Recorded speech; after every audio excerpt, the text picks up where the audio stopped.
Back when I was 17, I lived alone in a small unit that was part of a divided house. At first, everything was completely normal. I never saw my neighbors, and there was certainly no aggression. After a few weeks of living there, it began. Every night, my neighbor would bang on the wall that adjoined our units. It was always between the hours of 2 a.m. to 4 a.m., and sometimes would last hours. As a 17-year-old girl living alone, I was petrified. I'm not sure what was louder, the banging or the sound of my heart thumping in my chest. I told my mother about it, but she didn't believe me. She would visit for a few nights at a time, and when she was there, the banging would stop. Until one night it didn't. She heard it and made the decision to start banging back against the wall. The next day when I was at school, he approached my mom. I'm not sure what he said, but she later told me he had threatened my life. Over the next few weeks, I was couch surfing, only going back to my unit to get the stuff that I needed. And each time I was there, the door had been broken in.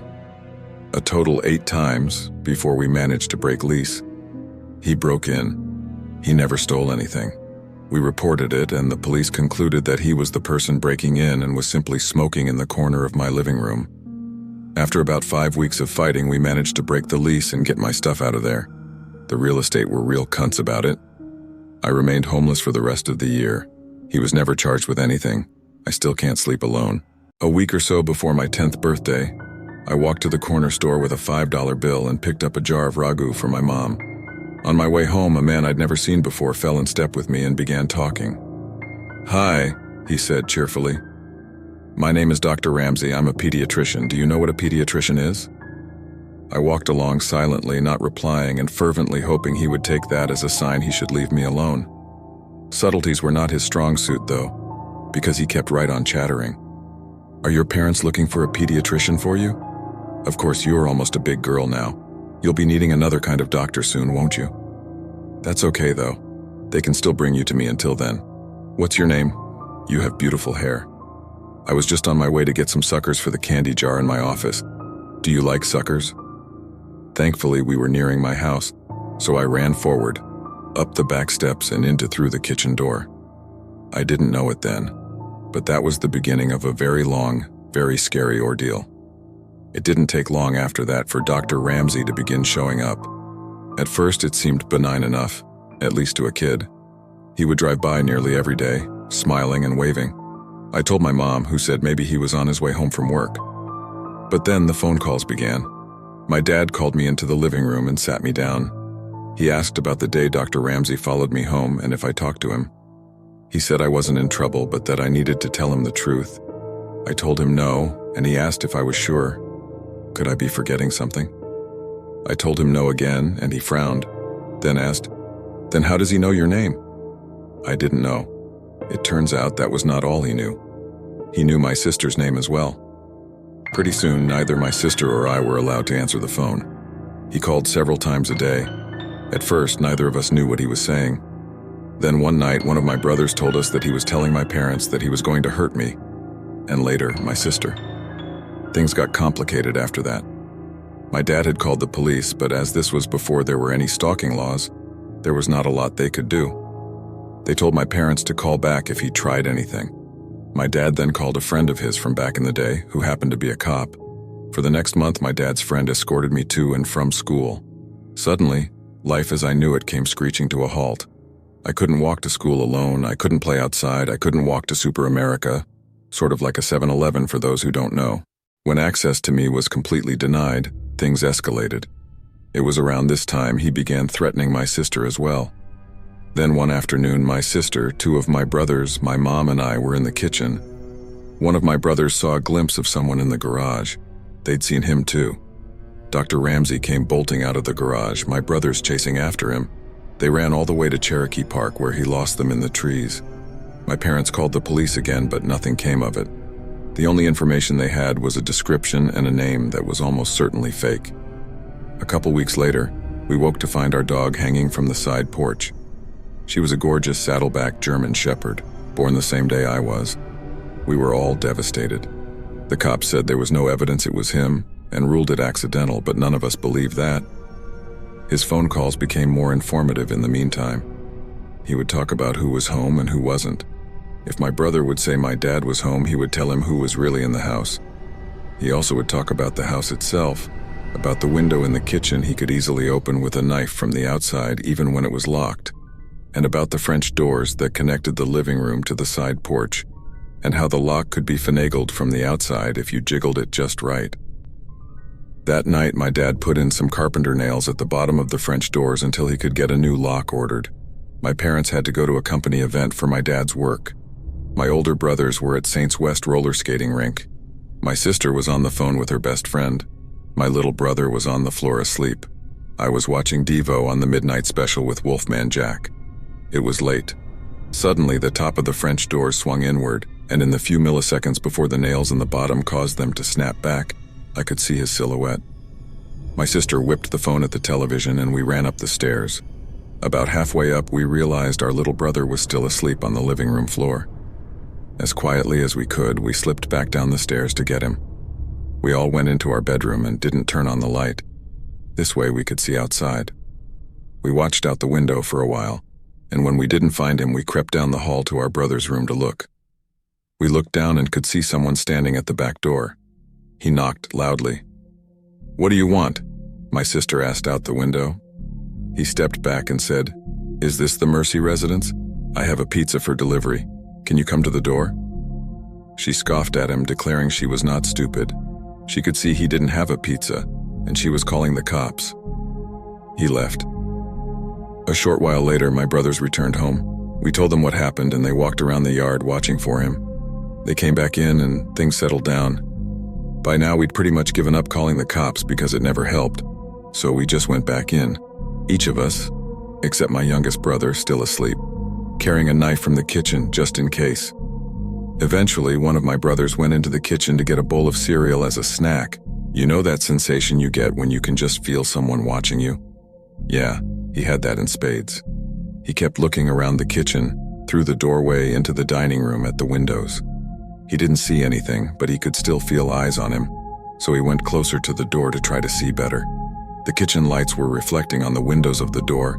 It had 3 rows of 3 windows, so he still couldn't see. He stepped closer, then closer again, until he was right up to the door, then cupped his hands on either side of his head so he could see. There on the other side of the window pane was Dr. Ramsey, smiling back at him. He turned to yell for my older brothers, and when he looked back again, he was gone. They went out again to look for him but didn't see him. The next night we were at the table playing Crazy 8S, and my brother was restless. My sister asked him what's wrong, and he said he always felt like any minute now there would be a boom, boom, boom on a door or window. Almost immediately after he finished his sentence, boom, boom, boom on the window right behind him. In the chaos, the 2 eldest ran out, but he was already gone. A couple of weeks later, I was at school and we were outside on the playground during recess. I was swinging upside down when I saw that now familiar blue Ford Galaxy cruising by, moving slowly. There he was, smiling and waving. He called my name and I ran to the teacher and told her. The school had been told all about him, and she took me inside right away and called my mom. That same day, my mom had gotten a call from the school office asking her to verify that my dad was picking me up, as he'd called to say he was on his way. He wasn't. Not long after that, I woke up one night, thirsty. I went down to the kitchen for a drink, and there, sitting alone in the dark, was my dad. On the table, a gun.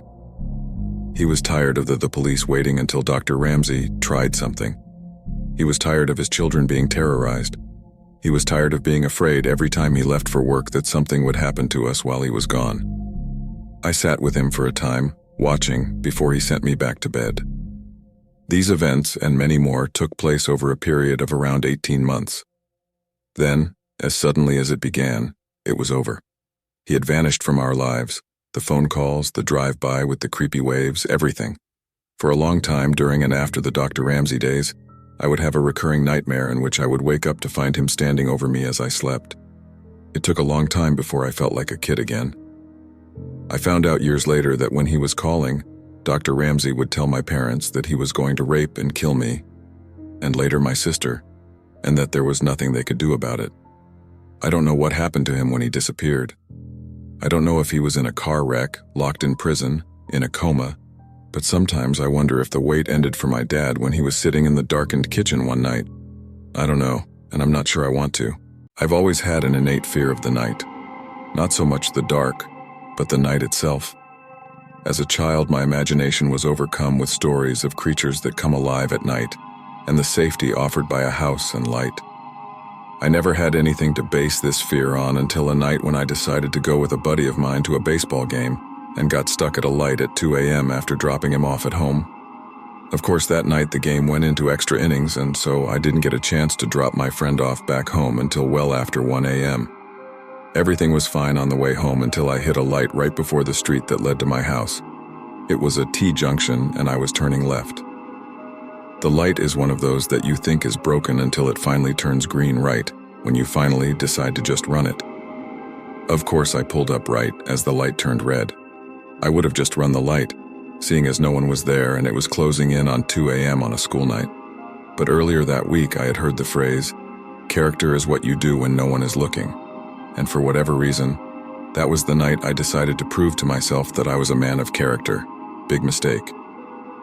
I pulled to a stop at the light feeling good about myself, bordering on self-righteous, when I happened to look out my window to my left and noticed a lady sitting all alone on a bus bench. We made brief eye contact and I quickly looked away. It was too late. I could see movement out of my peripheral vision and knew she was coming my way. I looked out the window and noticed she was carrying a bag.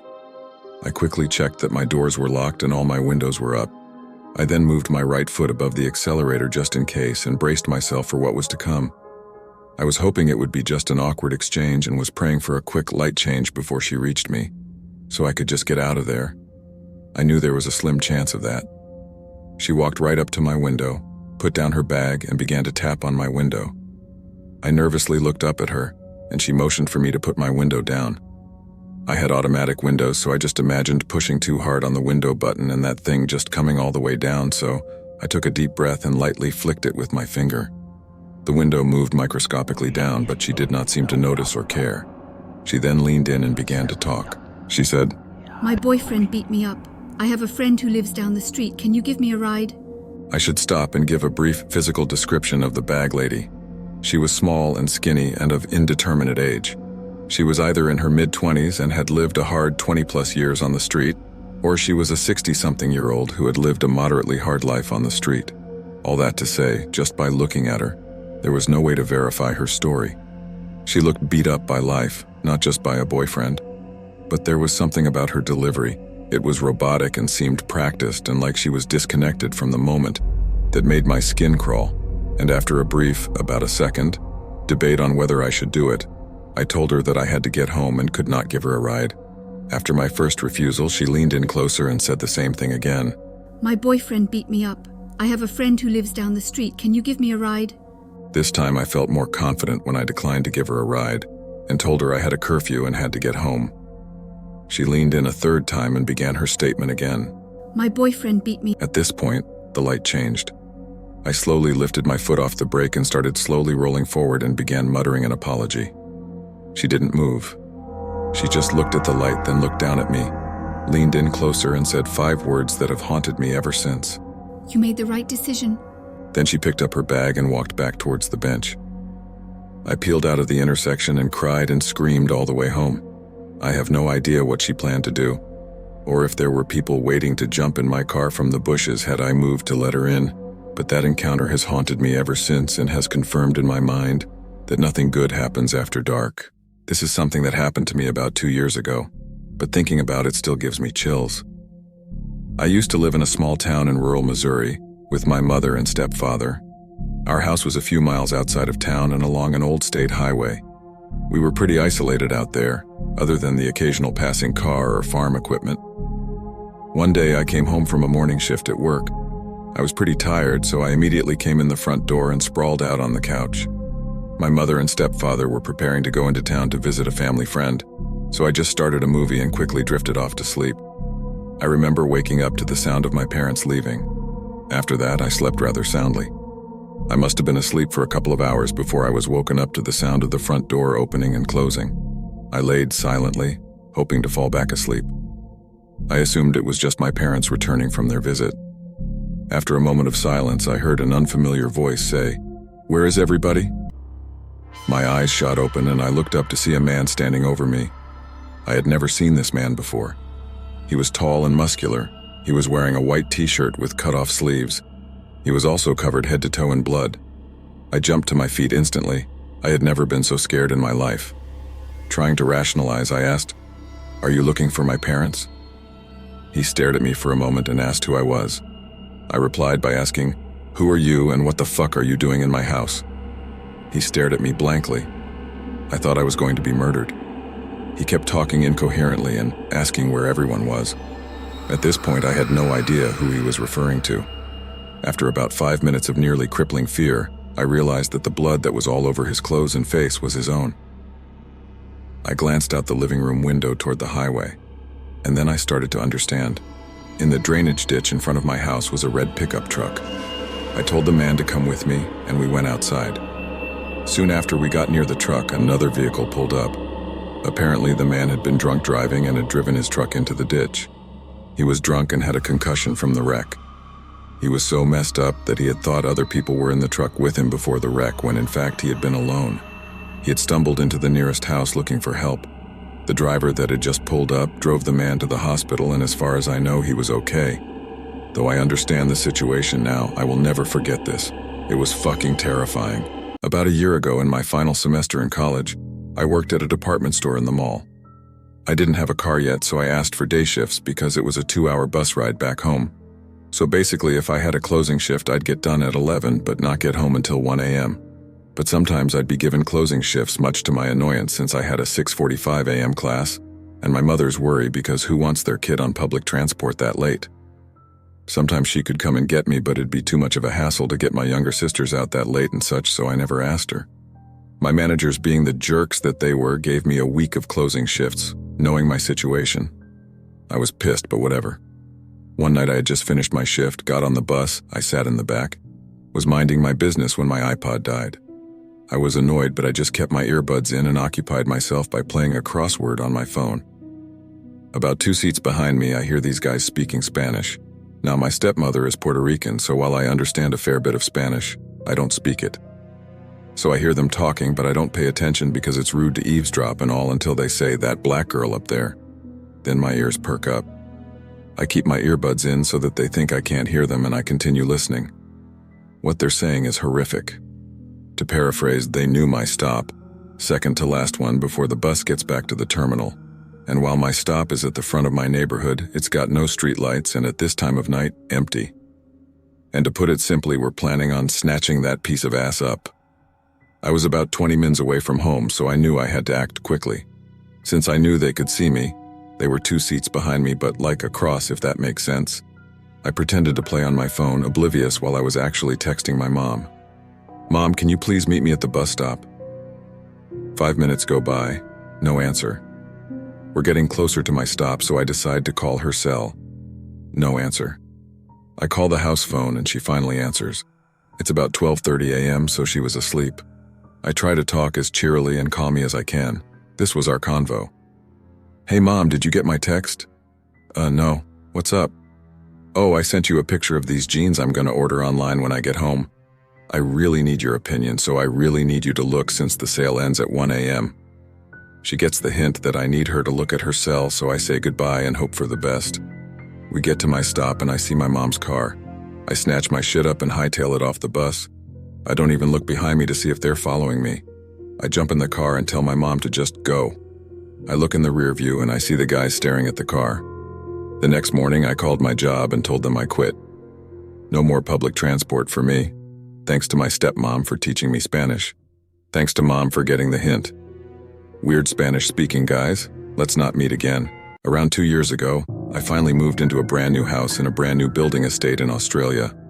I was one of the first to have a finished build in the area and was elated to finally gain independence. The first few weeks went by as normal, and during that time I'd often take walks alone with the dog in the afternoons and roam the surrounding estate area. All the roads around us had been partially completed and all the other properties were marked out. But no other houses were built excluding one that was directly opposite mine.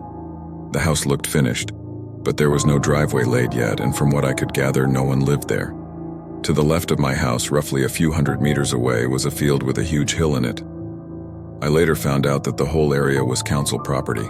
Not only was Noon allowed to build up there, but the whole hill was basically a no-go zone.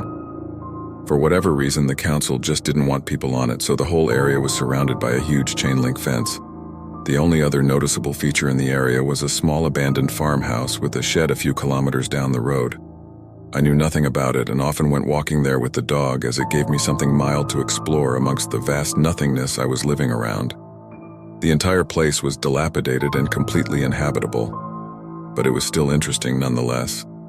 About a month or two after moving in, I awoke one morning to the sound of a violin. It sounded extremely distant and quite haunting. I actually enjoyed it and assumed that the neighbors opposite me has finally moved in. Excited that I finally had some people to talk to, I peeked out the curtain and saw the house opposite mine was still as vacant as it ever was. I got dressed, but by the time I managed to look outside, the violin has stopped. This happened roughly every second day for the next week. The violin would wake me up and then just disappear after about 45 seconds. I'd ignored it to the point where my curiosity simply got the better of me, and the next morning when I heard the violin playing again, I immediately jumped out of bed, threw on my dressing gown and shot out the front door. I scoured the early morning surrounding, and there, up on the hill, was a figure playing a violin. It was barely light, but the person looked very tall from the distance I was at, and as they were playing, was doing what could only be described as a waltz-type walk, spinning slowly around in a circle as they played. I took my eyes off the person and walked over to pick up the morning paper, and in the 10 seconds that took me, I heard the violin stop. When I looked up, I noticed the figure was no longer playing or dancing, but was now standing still and most likely looking in my direction. It was so dark I couldn't make out and we both just stood there for half a minute not moving before the creeps got the better of me, and I went back inside. After that morning, things started happening. On my walks, I began to notice footprints on the surrounding properties that weren't made by me and that I'd never seen before, which I just assumed were from people walking up from the other housing areas down the road. I never awoke to the violin, but I swore I could hear someone walking on the street next to my bedroom window in the early mornings.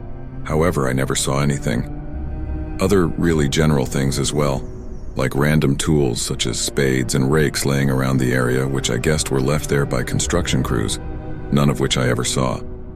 I'd started getting calls at work that would immediately hang up on me, and I also stopped walking up to the abandoned farmhouse, as the experience with the violin player had me a little shaken. One night as I was heading to bed, I turned off the television in the living room and again could hear the faint sound of a violin playing. However, it sounded more muffled and rehearsed. I froze, and a cold chill flowed through me instantaneously. Considering that it was about midnight and not the usual time I'd hear it playing, I went to the front window and peeked out to see that there was a light in the house opposite mine. It was clearly a candle, as I could see the dim light flicker in the empty window, and the music sounded like it was coming from an old record player. But in the 10 minutes I watched, I never saw any movement inside the house. I moved away from the window sufficiently freaked out, and after another 5 minutes I heard the music abruptly stop. I peeked out again to notice the light was now out. I never saw anyone. I began to become unsettled in the house and would often invite friends over to hang out until late. But of course nothing would ever happen when someone else was with me. I never bothered to tell any of my friends, as without evidence, I figured they'd just give me shit about it and I'd just become more agitated. But nothing compared to what happened next. In my living area, the desk sits right next to a small window which looks out to the fence surrounding my property. The steel fence is literally an arm's length from the house and about 6 feet tall, so I always figured that, unlike most of the other windows, I'd never need to cover this one with a sheet or blanket because no one could ever see in. I usually had headphones on when I played, and I always had the lights off, for no other reason than I preferred to play games in the dark. One night when I was gaming, I got up and walked into the dark kitchen and got a beer out of the fridge. It was dead silent, excluding the faint sound coming out of my headphones. As I closed the fridge and turned around to face the desk, I saw directly out the window 2 very, very faint lights. I didn't even catch on and immediately started walking back to the desk, fixated on the small glowing balls, and it wasn't until I had my nose almost pressed against the glass that I realized the 2 lights weren't lights at all. They were eyes, a set of eyes, sitting just above the fence line, staring wide open at me. They didn't blink. They didn't move. My entire body locked up. All I could do was simply stare back as my brain was still comprehending that there was an actual person looking at me in the scariest way I could possibly ever imagine. I don't know what happened. Either my head kicked into gear or my muscles loosened, but my body automatically collapsed and I fell to the floor, scurrying to hide against the wall away from the window. I could hear my heart beating through the carpet like a drum as I tried to lay as flat as possible, and as my mind was still processing the sheer severity of the situation, a violin started playing. That fucking violin and the haunting tune it always emitted started up, except this time it was directly outside my window and much louder than I'd ever heard it before. The lights were still off and I wanted to get up to turn off the PC screen so I couldn't be seen, but my whole body just wasn't ready to cooperate. Not only was the sound of the instrument extraordinarily loud, but it sounded like it was been played with frustration, notes been missed frequently and the strings screeching. The pace of it was getting faster and faster, and by this time my dog Jeb out in the backyard had picked up on the situation and, registering an unfamiliar sound, gave one solitary deep bark. The violin instantly stopped and the house was finally dead silent, excluding my headphones, which I could hear quietly working away. I was still frozen to the carpet, and it wasn't until Jeb gave a second menacing bark that I heard the figure outside the window start to walk away in the direction of my yard. Once that first footstep hit the ground, I instantly thought of the welfare of my best mate, and finally, my head connected with my extremities and my entire body kicked into overdrive. I leapt from the ground and slid across the laminated floor to the back door where Jeb was standing, staring into the backyard. I ducked to keep low and quietly unlocked and slid open the door. Usually doing so would notify Jeb that he was allowed inside, but when the door opened up, he didn't move an inch and was completely fixated on the pitch-black backyard. Everything told me not to go outside, but there was no chance I was letting anything happen to my dog. And I moved out onto the alfresco, moved behind Jeb, put my hand under his collar, and attempted to back him toward the house. Jeb is a pure Labrador and weighs like a sack of sand, so when he doesn't want to move, it takes a sheer force to pull him in the direction you want him to go. And right now, Jeb wasn't going anywhere. I yanked at his scruff, and as I did, he emitted a bark like I'd never heard before. A deep, bellowing, fuck you right off sound that elevated my nerves to an all-time high. We both just stood there, waiting for some form of reply, and I couldn't remember how long we both just froze there. But eventually I heard footsteps from around the side of the house begin to walk away. But not a simple walk.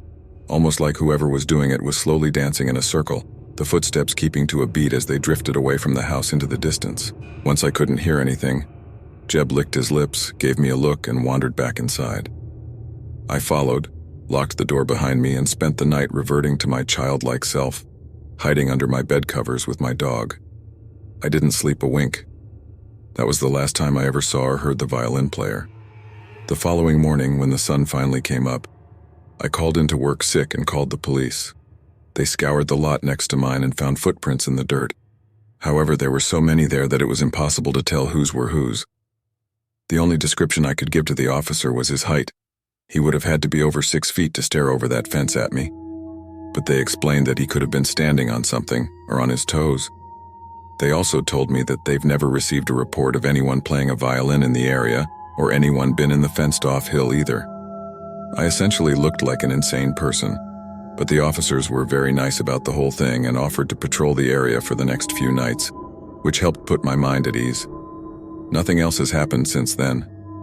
Over the next year or two, people finally started moving in, and I tell them all the story about the figure I saw, some of which still used to keep their children in line, which I found funny. One guy nicknamed the council lot Violin Hill, and the name has stuck around our street since then. I even spent a period of time scoring the depths of the internet for that violin tune I kept hearing, but could never find it. There were a few classical pieces that seemed reminiscent, but I've since thought that whatever tune was played must have been self-composed, which creeps me out even more. I'm still in the house, I still tell people the story, and I haven't changed my routine one bit, which has really helped me to block out the fear of the experience. I game with the blinds closed now. I began babysitting at 13 to earn extra money to spend on horribly embarrassing things like Fall Out Boy CDs. I would almost always work for my dad's clients, lawyer, and get referred by word of mouth. I was babysitting for this one family who had a little girl, 9, and a little boy, 7. The parents seemed okay, if a tad crotchety, giving me a full schedule to follow, and jokingly threatening to beat any boy who might mysteriously show up after they left. It felt cruel for them to accuse me of even knowing a boy, given I basically looked like an overgrown baby with frizzy hair at that age. Almost immediately after the parents leave, the little girl sings in a creepy, high-pitched voice, "We're all alone now. Radio, cue the Shining soundtrack." "I know," the little boy chimed in. "Let's play rape." Looking back now, I know the kid probably just heard the term on TV, knew the word was shocking, and said it just for a reaction. I totally bought into it at the time, sputtering wide-eyed and changing the subject quickly. These kids were hell for the next hour. I wouldn't let them watch South Park on the TV because their parents did not seem like the type to allow their precious 7- and 9-year-old to watch a show like that. As soon as I said no, the little girl said casually, "Oh, that's fine, we'll just go play PlayStation in the family room. Feel free to watch it out here." Nope, I knew exactly where that was headed. I said they could watch any other TV show in the living room while I made them dinner. The parents had left instructions to make them sandwiches. I could handle that. Before I had even got out the bread, I hear a massive crash. It seems like the little girl has broken a glass. Tutting and pissed, but ultimately with no way to punish her, I cleaned it up while these two incredibly weird kids watched with wide eyes. Dumping the broken glass in the trash, I went back to making the sandwiches. I'm a vegetarian, so while the kids had chicken, I'd made a simple salad one for myself. Just as I was finishing, the little boy screamed out in what, even from my hypervigilant state as an accountable teenage babysitter, sounded like a pantomime of pain. Nonetheless, I ran over to the couch in the living room to check on him. "My ankle," he howled, dramatically flopping back into the couch. While I tried to figure out how he had hurt his ankle, the little girl slipped out of the room. Peripherally, I was aware of this but didn't really pay it any mind, focused on this little boy pretending to be in pain. He kept saying, "I went to stand but it hurt too much, I don't know," over and over until his eyes suddenly flicked to just behind me, where I could see the little girl standing with a perturbing smile on her face. He was miraculously healed. Yeah, praise the Lord. At this point, I was just thinking these kids were really weird, craved attention a little too much, and probably needed more parental involvement. Whatever, I was 13, and that $60 was only 4 hours away. I set out the sandwiches for the two to eat at the dining table, went to get a soda, and returned. After pouring soda for the both of them, I realized they hadn't even taken a bite of their sandwiches yet. I asked them what they were waiting for. They smiled. "For you to take a bite of yours." I am so glad I had a gut feeling to open the top part of bread of my sandwich, because when I did, I saw glass. Broken glass. Broken glass that I'd put in the trash. I stared in horror at the two little kids staring at me with menacing twin grins. I lost it, shouting, "Are you serious? At the very least, you could have really injured my mouth. What's wrong with you two?" Instead of crying or apologizing or pretending to be ashamed or confused, these two little fuckers began laughing. Not like kids. It was too low. It wasn't that silly free laugh kids laugh. It was low and threatening. I'll never forget that noise. My immediate reaction was, these kids are too young to be laughing like that. I called my older sister, 17 at the time, cried about what had happened, and she came and took over for me. We left the house with chills after the parents arrived. I never babysat for those two again. What I can't get past is the level of premeditation that went into sprinkling that broken glass in my sandwich, and the totally remorseless way they responded to my getting upset. They were unlike any two kids I've ever met before. To give some explanation and background knowledge for this whole encounter, I was around 15 at the time this occurred. I was camping out in the middle of nowhere with my family and part of my extended family, my aunt, uncle, and cousins. I was the oldest kid there in the RV, so you can probably understand how it felt to have no one else to do the stupid crap I did back then with. With a good 2-year gap between me and the inferiors, it was almost like nirvana when I got to the campground and met the other teenagers. These were all people we knew fairly well from previous camping trips, so it was considered normal to hit it off with them from the start and act like we've known each other forever within the hour. Now, the story. My parents trusted me a lot, not a lie. I liked my fun, but I liked getting home in time for dinner equally as much. So when I was gone most of the day with other people from the camp, they didn't think much of it. The only rule was that I had to be back at the RV to eat dinner, and before 8:30, 20:30 in the evening. So picture this, group of 6 teenagers, 15, 16, out in the middle of the woods with no adult supervision for the vast majority of the day. Just a recipe for success right there. But this particular day, we found a neat little deer trail we hadn't found in the 2 years we'd been there before. On second thought, though, it didn't really seem like a deer trail. It snaked through a really thick part of the underbrush, maybe a foot, 30 cm, of clear ground, 3.5 feet, 1 meter, clear of branches going upwards. It's a really hard thing to pick out of the brush unless you're either really looking or know where it is. It was promptly explored, marked with a broken branch outside of the entrance, and quickly forgotten. Except, I remembered this special little tunnel. That night, while we were all eating dinner, one of the adults proposed that we played manhunt out in the woods, at night. Not everyone was totally on board with this idea, but in the grand scheme of the plan, they were quashed down like autumn leaves. Everyone got a flashlight, and everyone was assigned to a team. For those of you who aren't sure what manhunt is, here's an explanation. Everyone playing is given a flashlight, and they are divided into 2 groups. It's basically like glorified flashlight tag, but there's a catch. As you catch people, you have to correctly identify who they are, and if you can, they join forces with the hunters. The last man standing gets a candy bar or something, whatever is being offered as a prize. This is how we played it anyways. For the first round, I get lumped in with the runners, those who are getting chased by the hunters.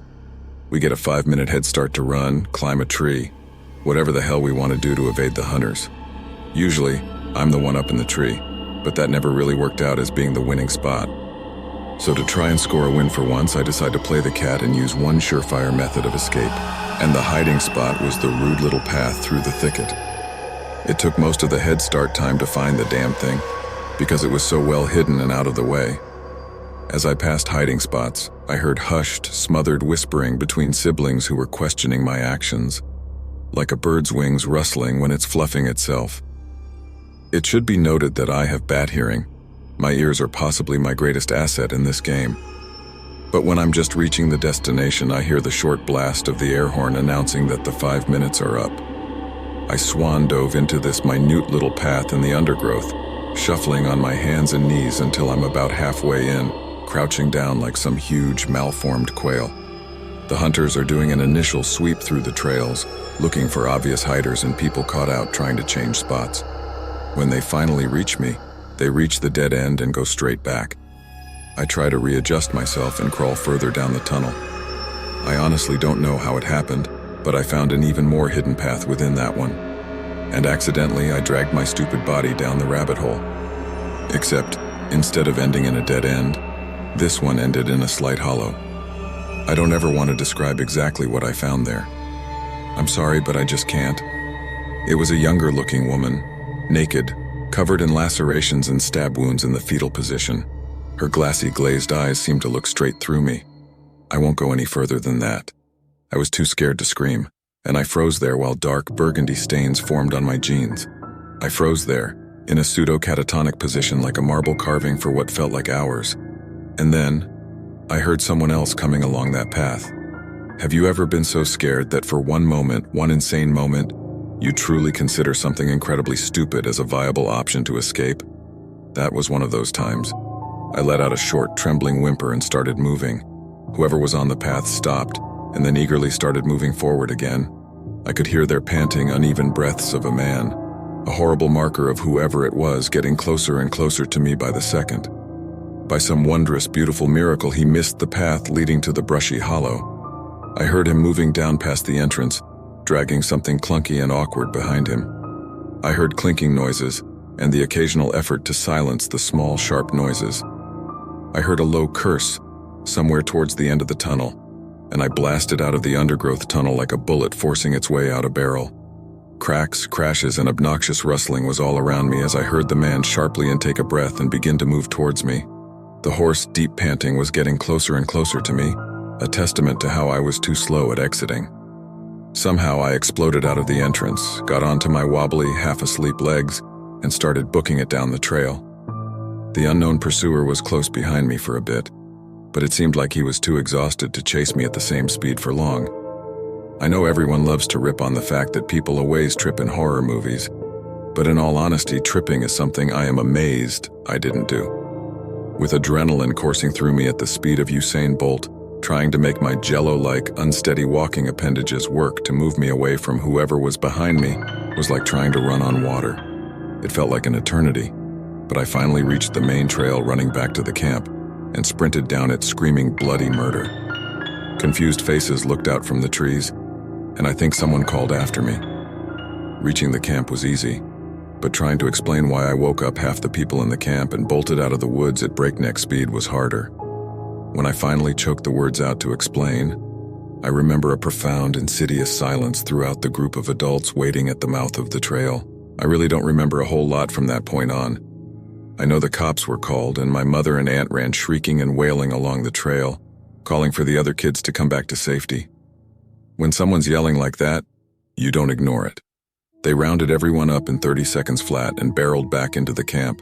The police found a man out in the woods creeping along the trail clutching a knife. A black garbage bag with a plethora of sharp instruments and a saw was found abandoned on the trail, some speckled and smeared with dried blood. I don't think there's really any getting over it. I still have nightmares sometimes of the man chasing me, breathing heavily down the back of my neck trying to catch me. Sometimes he succeeds. I stumble across a corpse while I'm playing hide-and-go-seek, and then encounter the man who put the corpse there. So this is a story that happened to my mom's friend in Korea about 10 years ago. Every time I hear this story, I still get the chills. My mom's friend lived in an apartment complex in Seoul. She was a stay-at-home mother with a young daughter, and her husband worked during the days. One day she was coming home from running errands with her daughter and got onto the elevator in her building. When she got on, she noticed that there was a man wearing a cap and a yellow raincoat, and he kept his head low so that she couldn't really see his face. She immediately felt really uneasy, and she made her daughter stand to her side, furthest away from the man. What made her feel even more uncomfortable was that when she pressed the button for her floor, there was no other lit number. And on top of that, she noticed that he was carrying something wrapped inside newspaper close to his side. Things started to click in my mom's friend's head, and she started to panic and decided to take out her cell phone and pretend she was calling home to her husband, who was obviously really not at home and at work. She started saying things like, "Oh, I'm on the elevator and about to get off. Can you get the door for me?" and making it seem like her husband was waiting at home. When the elevator did reach her floor, I think she lived on the 12th floor or something, she quickly got off and grabbed her daughter and started to walk as fast as she could to her apartment. She noticed that the man also got off on her floor and was slowly following her down the hallway. When my mom's friend got to her door, she started to bang on it and shout, "Hey, Yobo, husband dear, I'm home, please open the door," and kind of pretended like he was coming to answer the door. Upon seeing this, the man in the yellow raincoat started to walk away back towards the elevator. When he seemed to be far away enough, my mom's friend quickly picked up her daughter and slid open her door's passcode thingy. This is usually how people get into their homes in Korea, and started to frantically punch in her key code. But the problem was that the buttons would make sounds, so the man knew that no one was going to answer the door for her, and he turned around and started to run back towards her. My mom's friend at this point was practically screaming, and when she finally got her door to open, the first thing she did was throw her daughter in through the door. When she got in herself, she saw that the man was pretty much inches from the door, but she managed to shut it and lock it before he could wedge his hand or weapon into the door. Afterwards, looking through the door's peephole, she saw that the man was walking away back towards the elevator. Several months later, my mom's friend was watching the news, and there was a coverage on the capture of a serial killer named Yoo Young-chul, who used to kill a lot of prostitutes. She told my mom that she could never forget the dread she felt when she saw the too familiar yellow raincoat and hat that he was wearing when apprehended. Okay, so this happened when I was around 9 years old, 25 now, and it's something I will never forget. It gives me goosebumps to this day. I live in a terraced house, 4 houses combined, and my neighbors and I each have our own little patio. There's a small road 10 meters from my yard where people do their Sunday walks and so on. Only a small fence separates my small yard and patio from that road. I live in a pretty crowded area with several of these terraced houses spread around in my neighborhood, so seeing people walking on that road is pretty normal for me.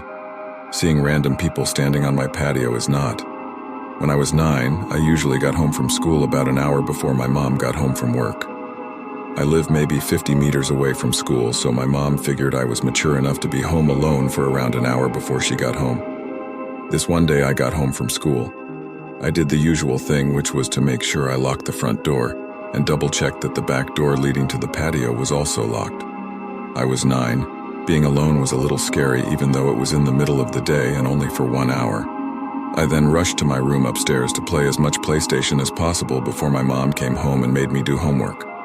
While playing, I heard this noise coming from outside my window. My room was located 1 floor over the patio, with a view to the road I told you about before. It was kind of like the sound of a cat, but my cat had been missing for over 3 months. Hope sparked, and I thought, OMG, did he finally come back?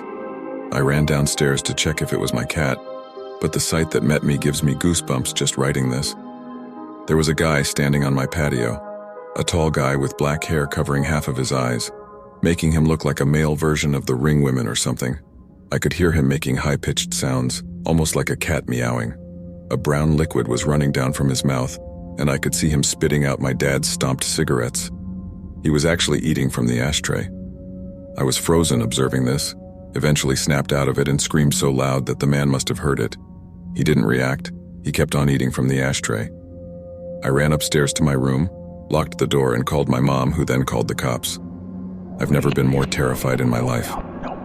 Laying in bed under my sheets, shivering with fear, as I hear these creepy high-pitched noises from the guy eating cigarette stomps from the ashtray on my patio, I kinda blacked out for a moment because the next thing I remember is the police arriving on the road by my yard.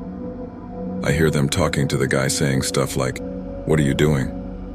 Get over here or we will come down and arrest you," and so on. He didn't respond, but the high-pitched sounds was more frequent and louder. I decided to look through the window, feeling safe now that the cops were there. I could see 2 police officers standing by my fence, 1 man and a woman. I did not see the creepy man, however, because he was standing directly 1 story under me in my field of view. The police jumped the fence, and I remember hearing the creepy guy screaming louder than anything I've ever heard before. He charged the female police officer with full force, and he fucking knocked her out cold. The male officer then immediately tased the guy, leaving him shaking on the ground, screaming still. The policeman struggled to keep him on the ground while putting handcuffs on him, but eventually made it. After a while, he managed to wake up the female police officer, who seemed to be badly hurt. He called for backup and an ambulance, and then he sees me standing in the window above him. The expression on my face must have been something else, because he just looked at me and said, "I sure as hell hope you didn't see all that." I started to cry. By this time, neighbors started to arrive, wondering what the hell was going on. One of my neighbors, an elderly woman, made me come down, and she took care of me until my mom came back home. The police took the creepy guy with them in the car and left. Before they left, they promised to come back and talk to us about what had happened. This is where the story takes an unexpected turn. The male police officer came back later that night and sat down with me and my mom to talk. He explained that the guy on my patio was actually diagnosed with severe autism. He had escaped a facility where mentally challenged people lived, located around 5 kilometers from where I live. He explained that the guy had actually been living in my house 5 years ago, but he had been forced to move when his mom, his only caretaker, died. The poor guy probably thought he would find his mom in my house. He missed the routines and he missed living there with his mom. The police had to move him from the house that time 5 years ago because he was extremely strong. From what I heard, he had extreme tensions in the body because of the autism, making his muscles grow stronger and stronger throughout the years. This was the reason he reacted the way he did when the police came this day. Still frightened, I told the police officer that he needed to make sure this would never happen again. He promised it wouldn't. After a few sleepless nights, my life got back to normal. The years went by and the guy didn't come back, until 1 year ago. At this time, my mom and dad had moved out. I bought the house from them and I'm still living there today. I was enjoying my morning coffee on the patio when I see this random guy stopping on the road by my fence. He just stands there looking at me. I look at him and give him a nod, and then I hear the high-pitched noises. Holy shit, it's him. His hair had turned gray, but the high-pitched sounds made me realize. My heart started racing and I instantly remembered the reason why he was back. I realized that he must have managed to escape again. Because I kept my cool a bit longer, then when was 9, I started to realize how sorry I felt for the guy. 16 years later, and he was back to look for his mom. I decided to carefully ask him if he wanted to come down to the patio. He instantly jumped the fence. I started to think he would knock me out like he did to that police officer. He didn't. He smiled. He looked at me and smiled. I offered him to sit down. He didn't respond. I offered him to come inside. He started laughing. We went inside. His face lit up pure joy. He was home. It reminded him of the life he had with his mom. It almost made me tear up. All of a sudden, he sat down on my couch, turned on my TV, and switched directly to the cartoons. I observed him for a while. He was just completely focused on the cartoons. I just wanted him to enjoy the moment, so I didn't say anything to him. I realized I had to call the facility to let them know. The caretakers arrived 10 minutes later. After a lot of convincing, he got back up crying and they went back to the facility. I called the facility 2 days later. We made a deal. His name is Tom, and I now consider Tom my friend. Every Sunday from the day he returned, Tom and his caretakers visit me to watch cartoons. They say it's the highlight of his week. It makes my heart warm. Now, for several years, my thoughts were, let's not meet guy on my patio eating from the ashtray. Now my thoughts are, let's meet every Sunday to watch cartoons, my friend Tom.